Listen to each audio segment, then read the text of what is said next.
Ladies gents Ganga भी निकाले हैं पूजा करके, तंत्र मंत्र के खींच के शक्ति थे। और तो माता खाते हैं। हाँ, हम लोग 100 के साथ रहते हैं। 100 के साथ रहने का मतलब 100 के साथ एक साधना किया जाता है जिसका नाम है 100 साधना। 100 साधना मतलब कि डेड बॉडी के ऊपर बैठ के ही 100 साधना किया जाता है।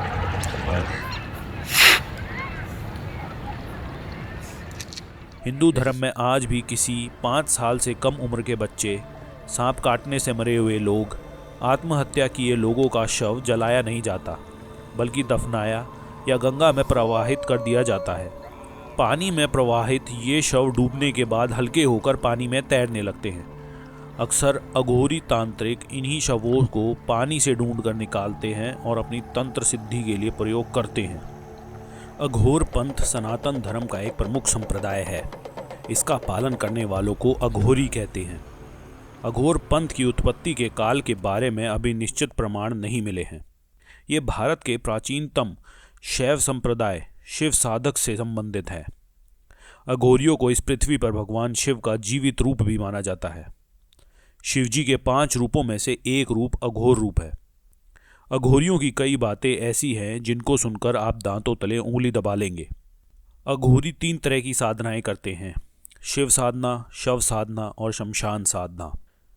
शिव साधना में शव के ऊपर पैर रखकर खड़े रहकर साधना की जाती है। बाकी तरीके शव साधना की ही तरह होते हैं। इस साधना का मूल शिव की छाती पर पार्वती द्वारा रखा हुआ पैर है।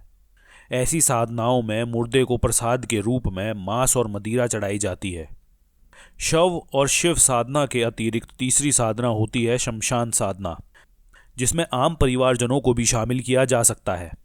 इस साधना में मुर्दे की जगह जिस स्थान पर शवों का दाह संस्कार किया जाता है उसकी पूजा की जाती है। उस पर गंगा जल चढ़ाया जाता है। यहाँ प्रसाद के रूप में भी मांस मदिरा की जगह मावा चढ़ाया जाता है। हिंदू धर्म में आज भी किसी 5 साल से कम उम्र के बच्चे, सांप काटने से मरे हुए लोग, आत्महत्या किए लोगों का शव जलाया नहीं जाता, बल्कि दफनाया या गंगा में प्रवाहित कर दिया जाता है। पानी में प्रवाहित ये शव डूबने के बाद हल्के होकर पानी में तैरने लगते हैं। अक्सर अघोरी तांत्रिक इन्हीं शवों को पानी से ढूंढकर निकालते हैं और अपनी तंत्र सिद्धि के लिए प्रयोग करते हैं।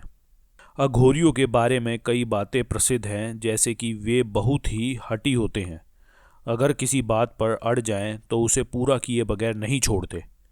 गुस्सा हो जाएं तो किसी भी हद तक जा सकते हैं।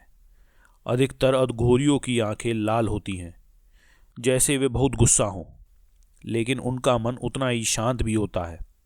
काले वस्त्रों से लिपटे अघोरी गले में धातु की बनी नरमुंड की माला पहनते हैं। अघोरी अक्सर शमशान में ही अपनी कुटिया बनाते हैं, जहाँ एक छोटी सी धूनी जलती रहती है। जानवरों में वे सिर्फ कुत्ते पालना पसंद करते हैं।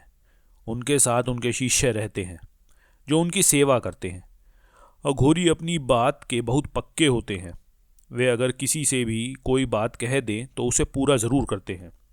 बहुत कम लोग जानते हैं कि अघोरियों की साधना में इतना बल होता है कि वे मुर्दे से भी बात कर सकते हैं। ये बातें पढ़ने सुनने में भले ही अजीब लगें, लेकिन इन्हें पूरी तरह नकारा भी नहीं जा सकता। उनकी साधना को कोई चुनौती नहीं दी जा सकती है। अघोरी अमूमन आम दुनिया से कटे हुए होते हैं। वे अपने आप में मस्त रहने वाले, अधिकांश समय में सोने और रात को शमशान में साधना करने वाले होते हैं। वे आम लोगों से कोई संपर्क नहीं रखते और ना ही ज़्यादा बातें करते हैं। वे अधिकांश समय अपना सिद्ध मंत्र ही जपा करते हैं। आज भी ऐसे अघोरी और तंत्र साधक हैं जो पराशक्तियों को अपने वश में कर सकते हैं। ये साधनाएं शमशान में की जाती हैं और दुनिया में सिर्फ 4 शमशान घाट ही ऐसे हैं जहां तंत्र क्रियाओं का परिणाम बहुत जल्दी मिलता है। ये हैं तारापीठ का शमशान पश्चिम बंगाल में, कामाख्या पीठ असम में, का शमशान त्र्यंबकेश्वर नासिक और उज्जैन मध्य प्रदेश का शमशान। अघोरी गाय का मांस छोड़कर बाकी सभी चीज़ों को खाते हैं, मानव मल से लेकर मुर्दे का मांस तक। अघोर पंथ में शमशान साधना का विशेष महत्व है, इसलिए वे शमशान में रहना ही ज़्यादा पसंद करते हैं। शमशान में साधना करना शीघ्र ही फलदायक होता है। शमशान में साधारण मानव तो जाता ही नहीं है, इसलिए साधना में विघ्न पड़ने का कोई प्रश्न ही नहीं उठता। उसके मन में कोई भी बुरे विचार का प्रभाव नहीं पड़ता है। इसीलिए वे प्यास लगने पर खुद का मूत्र भी पी लेते हैं। क्या आप जानते हैं कि अघोरी शमशान में क्यों जाते हैं, मुर्दे के मांस व कफन आदि को क्यों अपनाते हैं? ऐसा इसलिए क्योंकि जिनसे लोग घृणा करते हैं अघोरी उन्हें अपना लेते हैं। लोग शमशान, मुर्दों का मांस व कफन आदि से घृणा करते हैं, लेकिन अघोरी इन्हें ही अपनाते हैं। अघोरी विद्या व्यक्ति को ऐसा बनाती है जिनमें वे अपने व पराये को भूलकर सबको एक समान मानने लगते हैं। उनके मन में कोई भेदभाव नहीं होता है और उनके लिए सब एक समान होते हैं। अघोर विद्या सबसे कठिन होती है, लेकिन तत्काल फलित होती है। साधना करने से पहले उन्हें मोह माया का त्याग करना पड़ता है।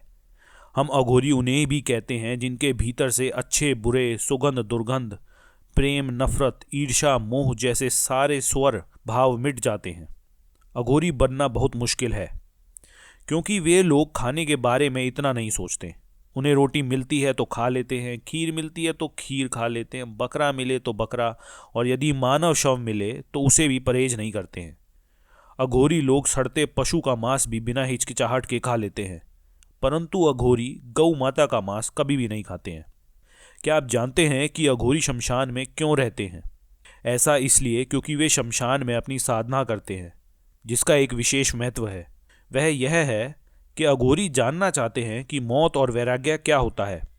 व्यक्ति के मरने के बाद आत्मा कहाँ चली जाती है? क्या आत्मा से बात की जा सकती है? ऐसे बहुत सारे कारण हैं जिनकी वजह से अघोरी शमशान में रहना पसंद करते हैं।